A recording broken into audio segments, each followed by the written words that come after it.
Hey family, we should definitely be live by now. So today I want to talk more about rejection, okay?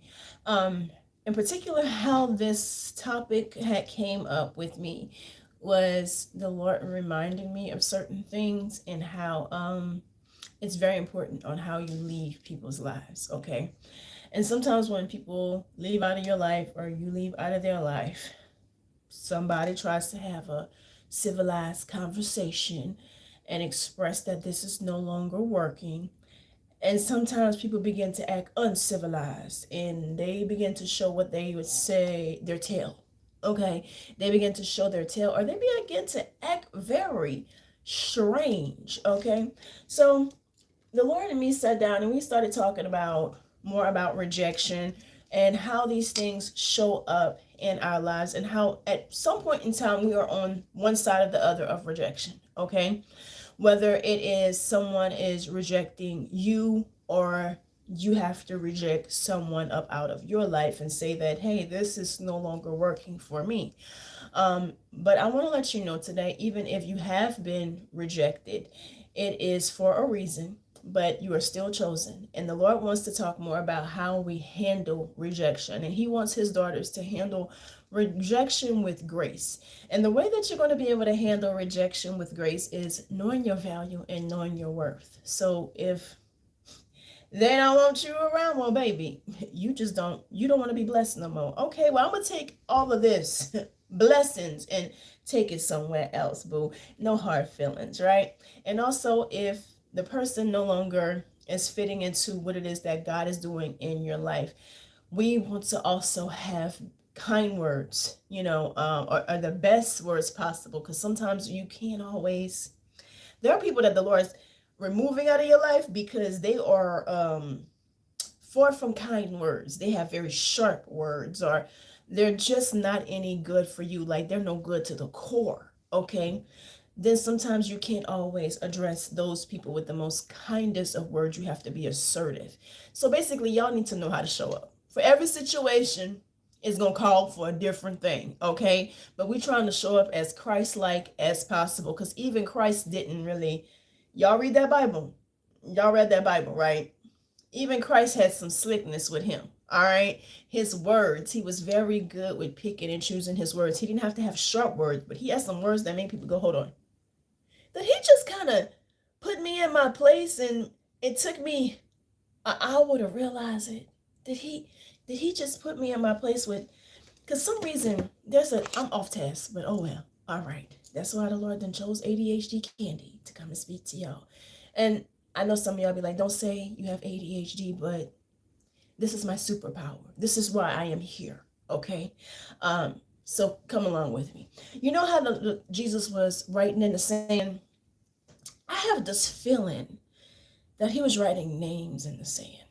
You know when he said, cast the first, I have a feeling that he was writing something very explicit in that sand that made everybody around just drop their stone and walk away. Okay. What was he putting when he was there with the little stick? And okay, let's get into the message for today, y'all.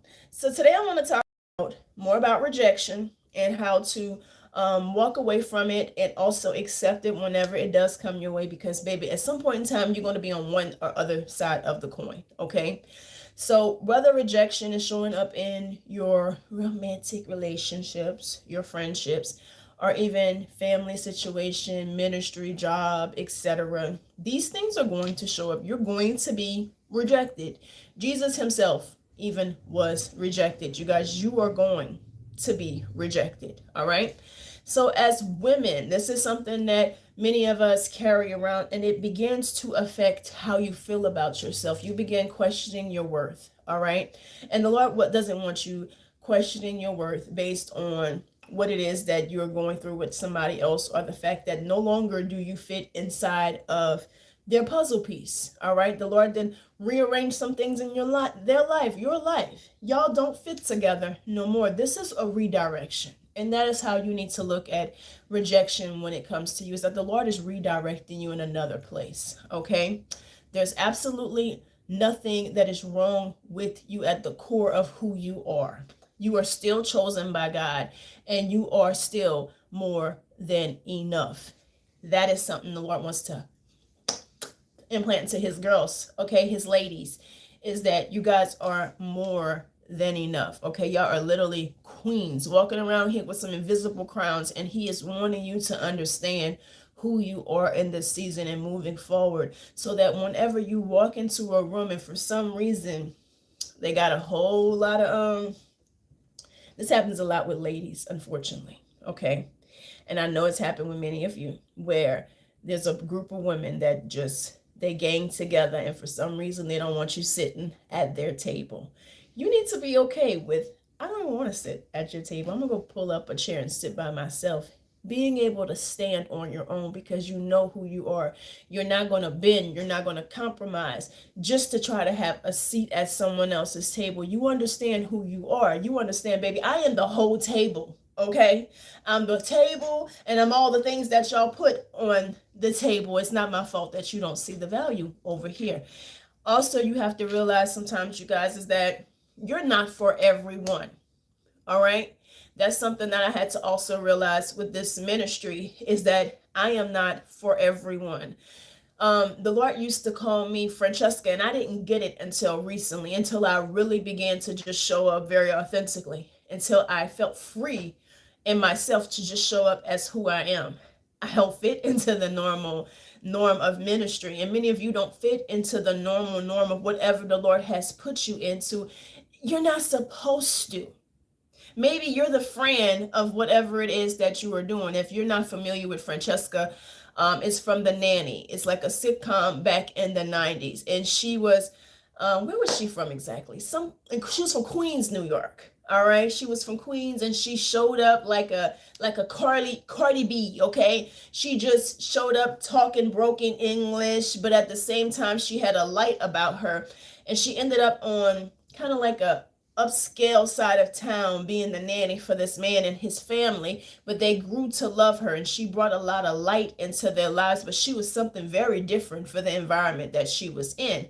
Some of you are going to be like that. You're going to be very different. You're going to be surrounded by apples, and you're the orange. Okay, that is okay. The Lord made you that way. So what I'm trying to say is, you're not going to be for everyone, and that is okay. You are who you are for, is who you are for. All right, and be cool with being that. All right, so all right, y'all. So I want to move on and tell you today that rejection does not define your value. It's just simply redirecting your steps.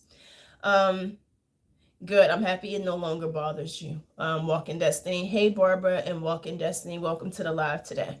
So rejection does not define your value. It's simply redirecting your steps. Okay. So Christ is trying to show you a new direction.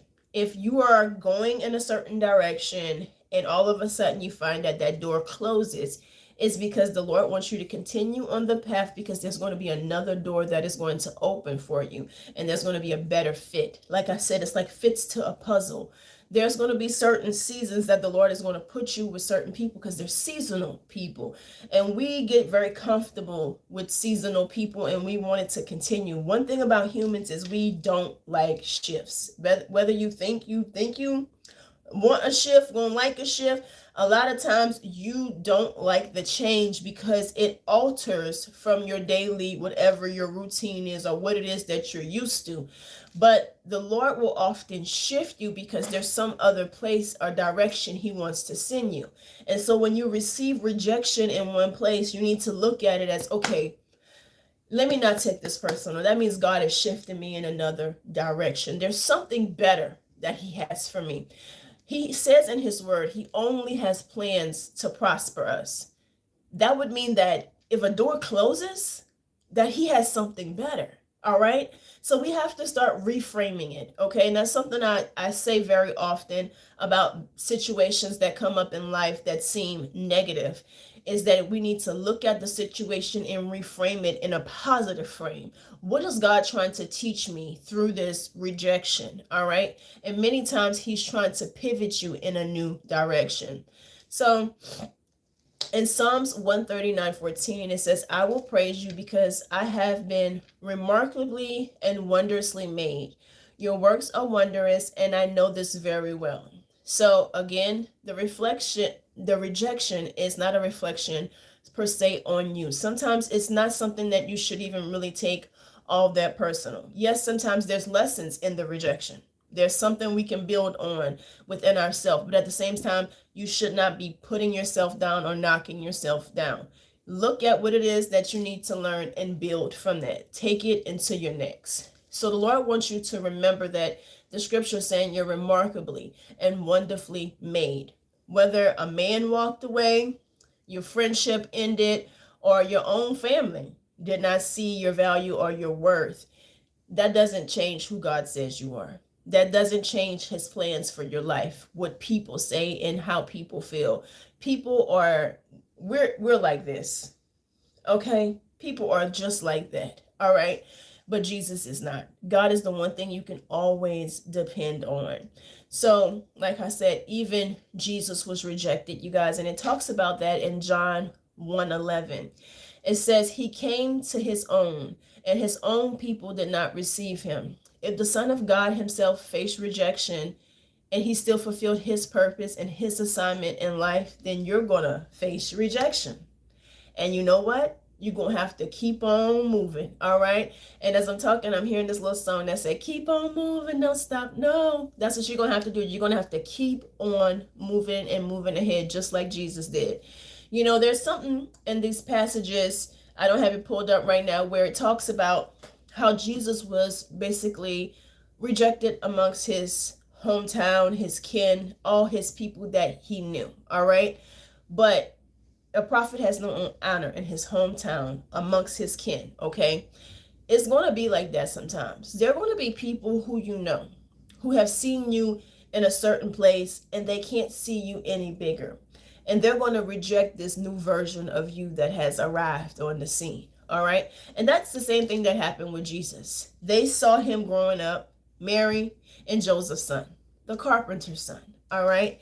And just imagine that Jesus growing up in this time, right? So Elizabeth went to the 8th grade dance with Jesus, all right? And now Jesus is grown and shown up on the scene, and he's doing miracle signs and wonders, and Elizabeth and the crew is sitting there like, ain't that Jesus? Ain't that the one that you went to the 8th grade prom with? Yeah.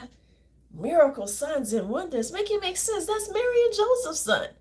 They were saying the same thing, but in their own language. That's just Mary, the carpenter's son, Joseph's son. All right. They saw no value in him. They didn't see what it is that God saw in Jesus. Okay. The purpose that was planted inside of him. And so some of you have to realize that with the people that have been in your past, your family, they don't see that side of you. And that's okay. You're not meant for everyone. And sometimes some of y'all are not even meant for your own family. And I hate to say it that way, but it's just the truth. Okay. Sometimes God just uses your family as a way to get you here. A way to get you here to do what it is that he has for you to do. All right. So stop holding grudges on those people just because they don't see the light that's in you. They're not supposed to. You're meant for a whole. God used those people to get you here, to put you through lessons, to build you up so that it could be just like the Joseph. Okay. Joseph realized at the end, the whole point of his brothers throwing him in the well, the whole point of them, their hearts being turned against him, that God was using all to promote him. So all of that rejection that you're facing from certain people, you just got to look at it as fuel. The Lord is fueling you up. He's building something up inside of you to promote you to the place in which you are going. That's what happened with those people. And for many of you, the Lord, all of these stories in the Bible is teaching you something. There's an underlining message that you can pick up from your own life. When you begin to see yourself in these stories, there's a reason for it. The Lord is, y'all are going through the same things. We're human. We're going through the same things. It might be a different time period, but one thing about life is that it lives. And that human behavior is the same behavior back then that it is today. So you can study it and understand exactly what the Lord is doing in your life. The same thing he did with Joseph, he's doing with many of you. He is positioning you. He was already anointed for the position. All right. He had to go through a process. He got appointed and positioned. That's the same thing the Lord is doing in our lives. Okay. So the rejection, that's why you're going through it. It says in Proverbs 4:23 to guard your heart above all else, for it is the source of life. So sometimes rejection is, again, God's protection. It's a redirection. He knows what would have drained you, taken life out of you, distracted you, totally and utterly destroyed you, okay? Sometimes he is literally doing that because it's his mercy in place. He allows people's hearts to turn, just like he can allow Pharaoh's heart to get hardened. The Lord will allow sometimes people's heart to turn from you because he's wanting you to turn from them. All right. So he wants you to pick up the hint and move along. And right now, this is not in my notes, but when you start to see that, when you start seeing people's hearts turn towards you, take the cue and go. Stop always trying to fix the situation. Many of you are fixers. You're like, Captain, save us all. Okay? Don't try to save nothing. If they are not coming 50-50 with you, then you need to go. All right? Stop trying to save situations, save every single thing. You're always the one running to fix and save something. If the same effort is not being given by both parties to save this thing, then it's time to walk away from that thing or leave it there. Leave it there. Let's see what happens with it when you don't run to save it. Will it last? Are you the one that's making everything last? And if so, that's not a partnership. That's not someone that actually wants to be in a partnership with you. That is just someone that likes to be saved constantly, likes what it is that you do for them, but they are not wanting to be a willing participant in the mix. Okay? Beware of that. Open your eyes to that when you're the one always fixing. That is you not wanting to be rejected. Catch it in yourself. That's you not wanting to be rejected. If you're always trying to fix it, stop trying to fix it. Let it go. Let it fall. Okay? This is the imagery that the Lord gave me about this a few weeks ago. I'm about to read your comments in a little bit. He gave me an imagery the other day. I understood exactly. He was talking about a toxic relationship. It was a woman and a man, and they were standing in the kitchen, and they were standing face to face, and the man had a plate in his hand, and he violently threw the plate on the floor. And I saw the woman. It's like I saw this happen several times, okay? The woman would normally go run and pick the plate up and sweep up the pieces, all right? And this kept happening. It kept happening. Like, it was like, I could tell it was like a long period of time that then passed. And this thing that he would do, he would keep doing it. And he would begin looking at her like, aren't you going to go pick up the plate? The last time she looked at him like, and she walked away. All right? That was a toxic relationship where she was the one constantly fixing. All right? But he was the one constantly breaking. If you are in that type of situation, you need to just when they throw that plate down next time, leave it there. That's for them to pick up. It's not for you to pick up. Stop fixing it. All right? So these doors may close and your heart may be broken, but a lot of times the Lord is wanting to position you. All right? A lot of you might be afraid of being alone. That's why you put up with these things also. The Lord wants you to get over that. He actually wants you to enjoy your own company and enjoy his company.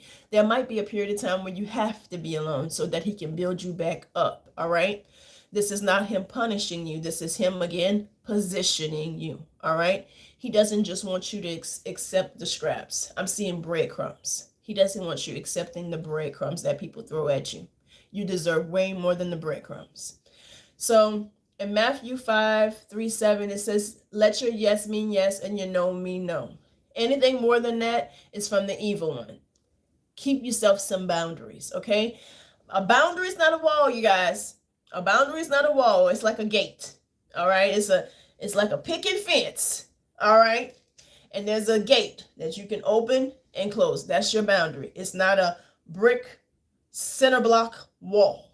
built up for 12 feet high. That's not a boundary, okay? That is a wall. The Lord wants you to build a gate, okay? A fence with a gate that you can open and close, all right? And also to set healthy boundaries and not allow people to, the reason why the boundary is there is for a reason. If they cross it, there's an action that comes behind it, all right? Don't fear being rejected if your boundary is crossed. Don't fear losing people if they continue to cross your boundaries over and over.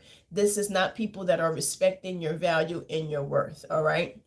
I am going to actually stop right here, and I'm going to go back through you guys' comments. I think you get the point of why I am coming on here today. This is the message that I was given to give to you guys concerning rejection.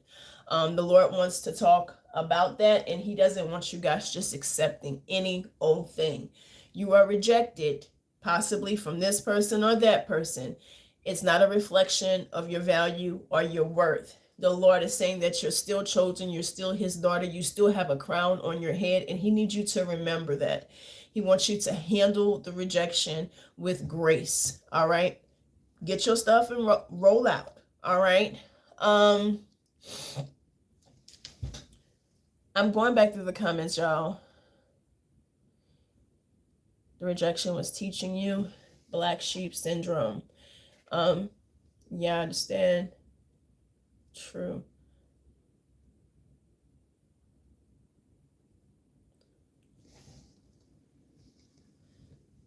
The first man walked out on you, realized that he revealed how your mom.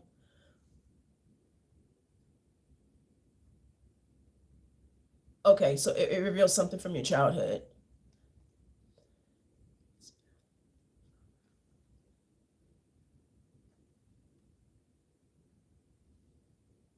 Oh, it opened your eyes. It opened up. It basically, that's what I'm reading. Hold on a second.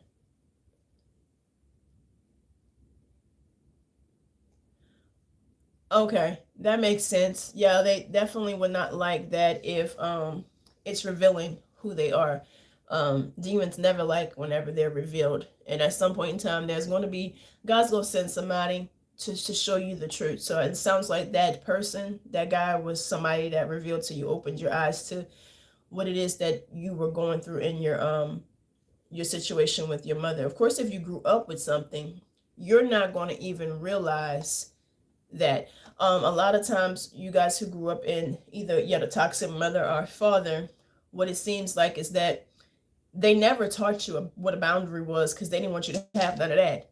They didn't want you to have none of that. So you never got taught what a boundary was. You never even got taught how to defend yourself because they didn't want you to learn any of that. So that guy that came into your life, apparently he probably came from a better parenting system where he didn't have that toxicity in it. And he could see something's wrong with this. And he pointed it out. So it opened your eyes to the fact that something was wrong with this. Well, thank him for coming and thank him for going. Because at some point he left. You said you married with somebody else and got some kids. So thank him for coming and thank him for going. All right. I hope that you guys have a great rest of your day. Take this message back to the foot of God and ask it how it applies to your life and how you can take the messages that were delivered here and apply it to your life and your situation. I hope that you guys again have a great rest of your day, and I will see you next week. Bye, y'all.